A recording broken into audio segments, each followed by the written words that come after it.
안녕하세요. 사주 이야기해준 사람 김자평입니다. 이번 시간에는 오행의 상생, 상극에 대해서 다루도록 하겠습니다. 오행을 이루는 5가지 성분인 목, 화, 토, 금, 수는 서로 생하고 극하는 관계에 놓여 있는데 이를 상생, 상극이라고 부릅니다. 생한다는 뜻을 조금 더 쉽게 풀어보면 도와준다, 키워준다, 잘되게 해준다 등으로 이해할 수 있습니다. 그리고 극한다는 뜻을 조금 더 쉽게 풀어보면 제어한다, 억누른다, 조종한다 등으로 이해할 수 있습니다. 자, 그럼 어떤 오행이 어떤 오행을 생하고 또 어떤 오행이 어떤 오행을 극하는지 알아보도록 하겠습니다.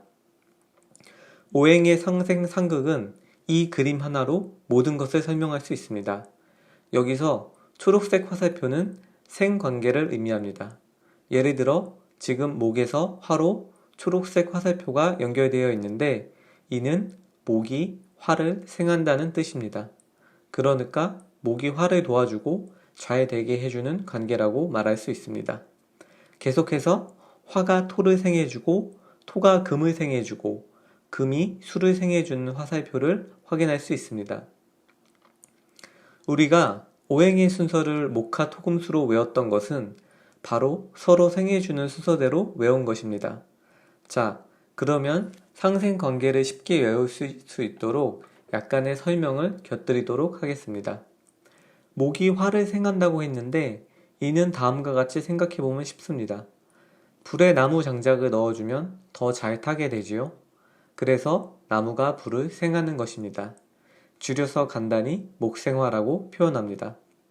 다음으로는 화가 왜 토를 생해주는지 알아보겠습니다. 불에 타고 나면 재가 남는데 이 재가 바로 흙으로 돌아갑니다.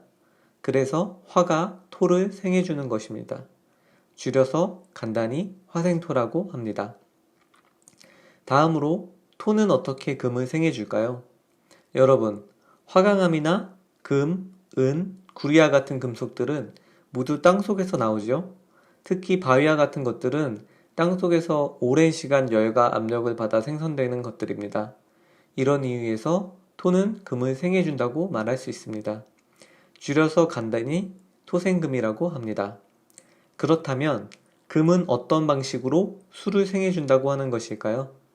이것은 조금 억지처럼 느껴질 수 있는데 계곡이나 산에 놀러가 보면 바위 틈에서 물줄기가 시작되는 것을 볼 수 있습니다.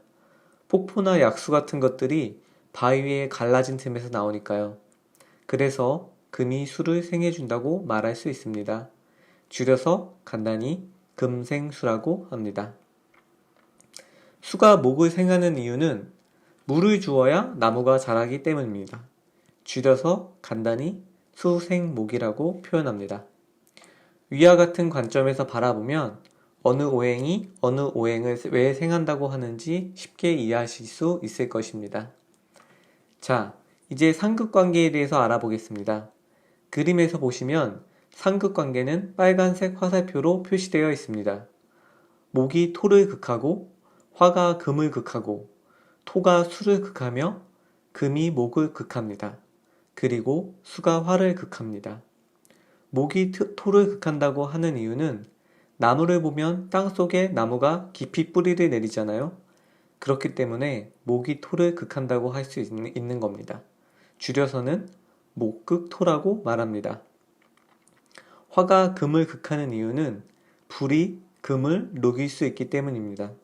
줄여서는 화극금이라고 말합니다. 토가 수를 극하는 이유는 큰 댐이나 방이 물을 가두고 제어할 수 있기 때문입니다. 줄여서 토국수라고 합니다.